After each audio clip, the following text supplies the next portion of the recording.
का बहुत बहुत धन्यवाद। मेरे पत्रकार साथियों, मेरी सेक्रेटरी से कोई बहस ही नहीं हुई। जिस चीज का वो मुद्दा उठा रहे हैं, मेरे साथ तो सेक्रेटरी साहब ने कराया जो कुछ हुआ है। मैं भी तो जनता का प्रतिनिधि हूँ। कल मेरे पास 1:45 पे कॉल आती है मेरे ठेकेदार की, क्योंकि हमारे पार्षद गणों के काम चल रहे हैं। तो वहां पे मेरा ठेकेदार पहुंचा हुआ था। ठेकेदार ने कहा कि भाई ये साइन कराना है।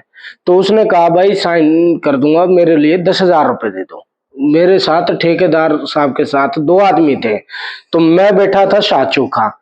ठेकेदार ने कहा कि भाई हम जायज काम कर रहे हैं, आपको भाई 10,000 रुपए किस बात का दूं?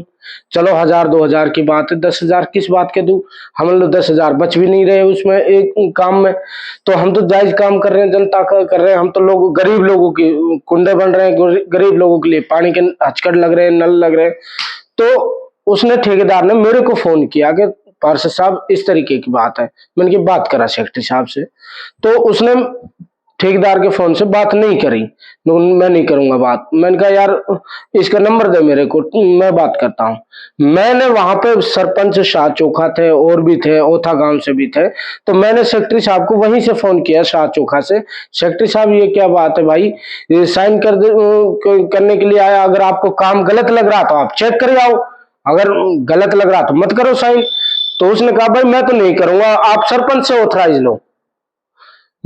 मैंने कहा भाई आप इनसे तो कह रहे हो कि भाई पैसे दे दो कर दूंगा, मेरे से कह रहे हो सरपंच से ऑथराइज ले आओ कर जब करूंगा। भाई सरपंच हमारे उस में अंडर में आता है कि हम सरपंच के अंडर में आते हैं? हम जिला परिषद के सदस्य हैं। हमारा आप जई से कहो, बीडीपीओ साहब से कहो या एक्शन साहब से कहो, तो जब तो हम तो मान ले एसडीओ साहब के हैं हमसे। तो मैंने कहा कोई आपके पास आदेश है जो हम सरपंच से बोले? तो उसने फोन काट दिया। मैंने कहा अपने ठेकेदार को फोन किया कि बीडीपीओ साहब बैठे हैं कि दफ्तर? मैंने कहा हाँ बैठे हैं, आप आ जाओ। मैंने कहा चल मैं आ रहा हूँ। बीडीपीओ साहब से मैं ये पूछ के आता हूँ भाई कोई आदेश आए हों, ऊपर से ऑर्डर हो तो मैं उसको फॉलो करूंगा, कोई बात नहीं। तो मैं वहां पे जब बीडीपीओ ऑफिस के गेट पे ही पहुंचा तो मेरे ठेकेदार का फिर कॉल आती है कि सर इसने 2 गाड़ी भर के गुंडे बुलाए हैं और आपको पीटने के लिए। अरे भाई मेरी कोई लड़ाई ना इससे, क्या मैं इस सेक्रेटरी को मैं जानता ना पूछता, मैंने अभी तक शक्ल से नहीं देखा, मैं ना उसने मेरे शक्ल से देखा, क्यों बुलाएगा भाई?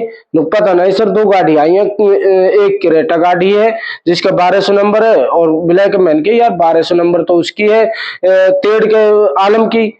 वो चलो उससे मेरी कोई लड़ाई ना आलम से, भाई आलम वहां है तो, और वो पूरे दारू में धत्ते सब लोग।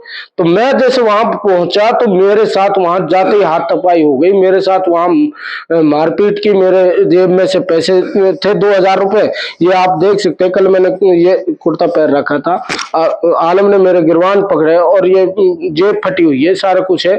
वहां काफी लोग थे, ऐसा नहीं है कि मैं अकेला था। वहां आलम की मेरी काफी हुई और उनके पास लाठी डंडा थे, सब थे। और मेरी सेक्रेटरी की तो कोई बात ही नहीं हुई, मेरी सेक्रेटरी की बात ही नहीं हो पाई। आलम जो बदमाश बुला रखे थे, गुंडे बुला रखे थे, उन्होंने मेरे साथ वारदात की और काफी बहस हुई। उसके बाद हम बीडीपीओ ऑफिस ऊपर चले गए, वहां साहब थे, मनोज भाई साहब थे पिलंगवा से, और चेयरमैन साहब भी आए थे। जब सेक्रेटरी साहब ने अपनी सॉरी फील करी, सॉरी मांगी कि भाई सॉरी, मैंने कहा सेक्रेटरी साहब आपका हमारा यहाँ आना जाना रहेगा, हम प्रतिनिधि हैं, आप हमारे मुलाजिम हो, लेकिन ये नहीं कि आप यहाँ बाहर के गुंडों को बुला के नहीं ऐसी वारदात कराएं, यहाँ बदमाशी कर रहे हैं। वो आज तक मैंने जब उसके बारे में पूछा, वो दफ्तर नहीं जाता। आलम है, ठेकेदार बना हुआ है, उसके पास 3-4 लाइसेंस हो से डुप्लीकेट बना रखे हैं। और जिस गांव में इस सेक्रेटरी ने काम किए आप उनकी इंक्वायरी कराओ, सब में बहुत बड़ा घपला कर रखा है। आप इसके रेजिडेंस देखो तो जहां ये रह रहा है उसी आलम के पास रहता है जिसको कल इसने बुलाया, उसी के वहां एक उसने कोई प्लांट वलांट था किसी का और का, वहां बैठते हैं, वहीं रहता है और वहीं दारू पीता है। ऑफिस में तो बहुत कम जाता है, वही लोगों से पैसे लेता है। जब हम जनता के प्रतिनिधि हैं, हमारे साथ ऐसी वारदात करते हैं तो आगे क्या होगा? मैं तो यही कहना चाहता हूं, मेरे आला अधिकारियों को सबको पता है, माननीय डीसी साहब, माननीय एसपी साहब को भी संज्ञान में है मामला। अगर मैं गलत हूं तो मैं बिल्कुल जेल जाने के लिए तैयार हूं। जनता ने मैं चुन के भेजा हूं, तो मैं तो गलत को रोकूंगा, चाहे कुछ भी हो। मैं चाहे धरना दूं, चाहे प्रदर्शन करूं, चाहे कुछ भी करूं। मैं अपने पार्टी के जो जिलाध्यक्ष है श्री नरेंद्र पटेल साहब, उनको भी बता दिया, पार्टी के और लोगों को भी, सबको बता दिया, अपने जान मोहम्मद जिला प्रमुख को भी बता दिया। मैं तो ये कहता हूं इसमें सेक्रेटरी साहब के खिलाफ सख्त से सख्त कानूनी कार्रवाई होनी चाहिए, क्योंकि अगर सेक्रेटरी साहब से मैंने गाली गलौज की है, उसके रिकॉर्ड दिखाएं, रिकॉर्डिंग दिखाएं।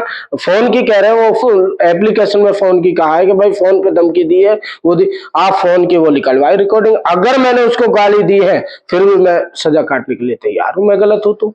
अच्छा, सेक्रेटरी साहब का आरोप तो ये भी है कि आपने उनको जान से मारने की धमकी दी है, आपने सरकारी कार्य में बाधा डाला है। मेरे बड़े भाई, मेरी सेक्रेटरी साहब से वहां बीडीपी ऑफिस में तुम तड़ाक हुई नहीं किसी बात पे। वो तो बाद में जब वहां पहुंचे, जब सेक्रेटरी साहब से मैंने कहा आप वो सेक्रेटरी, मैं तो जानता भी नहीं सेक्रेटरी साहब कौन सा है। जब पूछा कि भाई जयप्रकाश सेक्रेटरी कौन सा, जब और सेक्रेटरियों ने बताया कि ये है जी। मैंने कहा सेक्रेटरी साहब आपने ऐसे गुंडे बुला लिए, मेरी आपसे जानकारी नहीं, ना आपकी मेरी से जानकारी, मेरे को मारने के लिए आपने वो बुला लिए।